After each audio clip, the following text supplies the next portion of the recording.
Saludos, bienvenidos otra vez a este canal Corte Católico. Mi nombre es Gustavo Luengo y bueno, hoy quiero seguir compartiendo mi fe con todo aquel que quiera conocerla también, que quiera conocer la fe católica. Bueno, buscando a ver sobre qué hablaba, me propusieron que hiciera un video sobre la doctrina del purgatorio.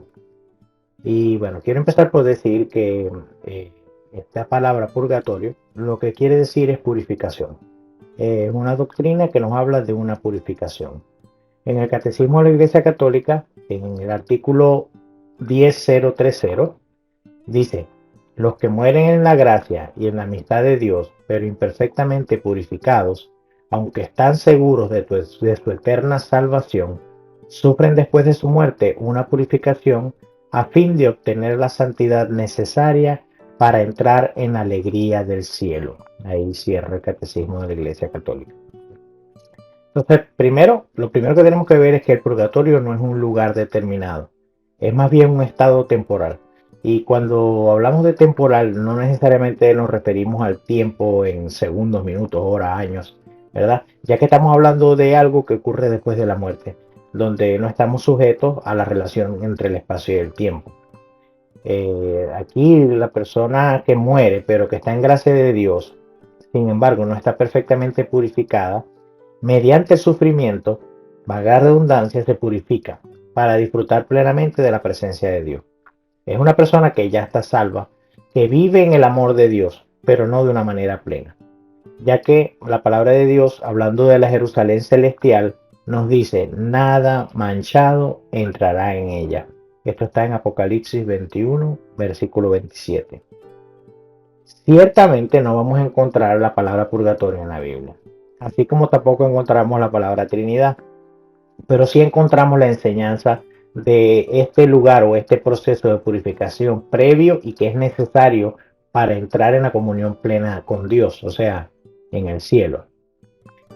Este proceso de purificación está explicado en las Escrituras. Vuelvo y repito, aunque no está el nombre de purgatorio, esto es un nombre que se dio después de un desarrollo teológico, ¿verdad? Y tiene su basamento en la tradición y en las Escrituras. En una de estas partes en las Escrituras nos lo explica San Pablo en la primera carta a los Corintios, capítulo 3, versículos del 11 al 15. Y dice así: pues nadie puede poner otro cimiento que el ya puesto, Jesucristo. Y si uno construye sobre este cimiento con oro, plata, piedras preciosas, madero, heno, paja, la obra de cada cual quedará al descubierto. La manifestará el día que ha de revelarse por el fuego. Y la calidad de la obra de cada cual la probará el fuego. Aquel cuya obra construida sobre el cimiento resista, recibirá la recompensa, mas aquel cuya obra quede abrasada sufrirá el daño. Él, no obstante, quedará salvo, pero como quien pasa a través del fuego. Y termina. Bueno, fíjense que San Pablo nos dice que vamos a ser probados, nuestras obras van a ser probadas como por el fuego, y que depende de lo que estén hechas nuestras obras en el cimiento de Cristo. ¿Okay? Está hablando de las obras de los cristianos, porque tienen que estar cimentadas en Cristo, ¿verdad? Si esta obra depende de lo que estén hechas, Pablo nos pone como ejemplo aquí unos materiales que podemos ver que algunos se queman más rápido que otros, ¿sí? Hay otros que no, hay otros que más bien se ponen mejores con el fuego, como cuando habla de piedras preciosas o de oro. Sin embargo, dice que vamos a sufrir un daño, ¿verdad? Por la quema de estas obras, pero estamos a salvo, como quien pasa a través del fuego. Y es por eso que la Iglesia Católica nos enseña usando esa figura del fuego, del sufrimiento a través del fuego. No es un pequeño infierno y no es un pre-infierno, sino que siempre el fuego se toma como un elemento purificador que quema, por supuesto. También San Pedro hace referencia a esta purificación por el fuego. Lo encontramos en la primera de Pedro, capítulo 1, versículo 7, y dice: a fin de que la calidad probada de nuestra fe, más preciosa que el oro perecedero que es probado por el fuego, se convierta en motivo de alabanza, de gloria y de honor en la revelación de Jesucristo. De la misma forma, también Jesucristo nos explica que es necesario creer que antes del juicio existe un fuego purificador, al decir, si alguno ha pronunciado una blasfemia contra el Espíritu Santo, esto no le será perdonado, ni en este siglo ni en el futuro. Esto está en Mateo 12:31. ¿Qué nos quiere decir esto? Si Jesucristo dice que no será perdonado ni en este siglo, o sea, en la era presente y en el futuro, lo que está hablando es de la vida eterna.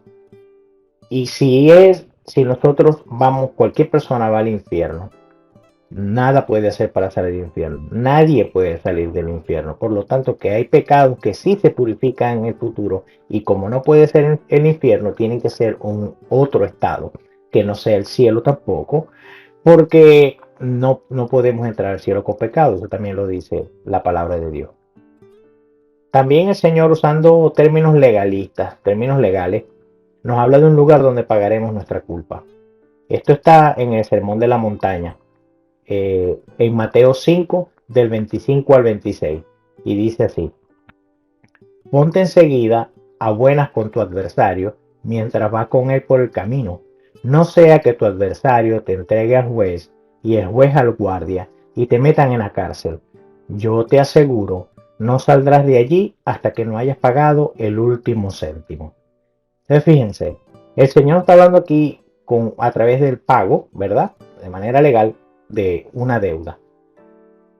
Pero dice que no saldremos de ahí sino hasta que paguemos el último centavo. Y esto nos habla de un lugar que no puede ser el infierno, porque como hablamos del infierno no sale nadie. Se tiene que haber un lugar donde se paguen unas culpas para después poder salir de allí. ¿Okay? Esta es una doctrina que la iglesia la ha enseñado desde siempre y que nosotros la hemos heredado también de los judíos. Los judíos también creen que hay un lugar de purificación. Pero no quise traer esto aquí porque también es un poco largo y el lenguaje que usan ellos es un poco ajeno a lo que nosotros estamos acostumbrados. También la palabra de Dios nos enseña en el segundo libro de los Macabeos, capítulo 12, versículos del 40 al 46, cómo nos dice Dios que es santo y piadoso orar por los muertos para que queden liberados del pecado. Y dice así: entonces encontraron bajo las túnicas de cada uno de los muertos objetos consagrados a los ídolos de Yahvé, que la ley prohíbe a los judíos. Fue entonces evidente para todos por qué motivo habían sucumbido aquellos hombres. Bendijeron pues todos las obras del Señor, juez justo, que manifiesta las cosas ocultas, y pasaron a la súplica, rogando que quedara completamente borrado el pecado cometido. El valeroso Judas recomendó a la multitud que se mantuvieran limpios de pecado, a la vista de lo sucedido por el pecado de los que habían sucumbido. Después de haber reunido entre sus hombres cerca de 2000 dracmas, las mandó a Jerusalén para ofrecer un sacrificio por el pecado, obrando muy hermosa y noblemente, pensando en la resurrección, pues de no esperar que los soldados caídos resucitarían, habría sido superfluo y necio rogar por los muertos. Mas, si se consideraba que una magnífica recompensa está reservada a los que duermen piadosamente, era un pensamiento santo y piadoso. Por eso mandó hacer este sacrificio expiatorio en favor de los muertos, para que quedaran liberados del pecado. Ahí también esa cita de segunda de Macabeo. Yo sé que hay muchos hermanos no católicos que no consideran este libro inspirado, pero nosotros sí somos católicos y sabemos que este libro es inspirado por Dios y nos dice que sí es bueno orar por los muertos para que queden liberados del pecado. Es bueno y piadoso, es hermoso y noble porque lo hacemos pensando en la resurrección. De hecho, la doctrina del purgatorio es una muestra del amor misericordioso de Dios, que nos ofrece un proceso de purificación para que podamos estar perfectamente unidos a Él por la eternidad, ya que Dios y el pecado no pueden estar juntos. Los que están en el purgatorio van al cielo, pero no pueden hacer nada ya por ellos mismos. Esto nos da a nosotros, los de la iglesia marchante, la oportunidad de ejercitar el amor por medio de oraciones, súplicas, ayunos, sacrificios y misas para que salgan de ahí y puedan subir al cielo. Recordándonos esto, que somos una iglesia en tres estados diferentes: la triunfante, que ya está en el cielo; la purgante, que está en el proceso de purificación; y la marchante, que somos nosotros los que estamos aquí en la tierra. Y lo que nos une es el lazo de amor de Dios, o la caridad, la fe y la esperanza. Esto es demasiado bello, es un don hermoso que nos ofrece nuestra fe. Y es una de las cosas por las cuales yo soy católico. Esta doctrina del purgatorio se encuentra incluida en lo que la iglesia conoce, ¿verdad? O enseña como las cuatro últimas cosas, que son muerte, juicio, cielo e infierno. Y como les dije ahorita, el purgatorio, de ahí se pasa para el cielo. Por eso que está incluida ahí. Es lo que nosotros recitamos en el credo como la vida eterna. Nosotros decidimos ahorita y tenemos esa oportunidad, ¿verdad?, que nos da el Señor de ser purificados de las cosas que no pudimos purificar aquí en la tierra, o que no pudimos aprovechar la oportunidad. Por eso es que también es importante otro punto que después hablaremos, que es el dolor. El valor del dolor y el propósito del dolor o del sufrimiento para nosotros, para poder estar con Dios, para que podamos asimilar, manejar y aprovechar el sufrimiento y el dolor. No tenemos que tenerle miedo al purgatorio, pero también tenemos que luchar por no ir al purgatorio. El Señor nos da oportunidades para que nosotros reparemos aquellas cosas que nos han hecho que no seamos perfectos para podernos encontrar con Él. Pero el Señor siempre nos está dando la oportunidad, porque la voluntad de Dios es que todos los hombres se salven y lleguen al conocimiento de la verdad. Eso es lo que Dios quiere. Piensen en esto. Dios te ama tanto que se quiere casar contigo. Y casarse con Dios es una alianza eterna. Dios quiere convivir contigo y conmigo para siempre, para siempre. Pero así como dice en Efesios 25, Él purifica a su novia, a su esposa, a la iglesia. Y el purgatorio es una manera, Él, de cumplir con esa purificación para poder convivir con su iglesia, con nosotros, con cada uno de nosotros. Si lo vemos de esa manera, es hermoso, no debe dar miedo. Así que Dios los bendiga. Espero que esto les sirva, que les haya sido claro. Yo hago lo mejor posible, lo demás lo hace el Señor. ¿Ok?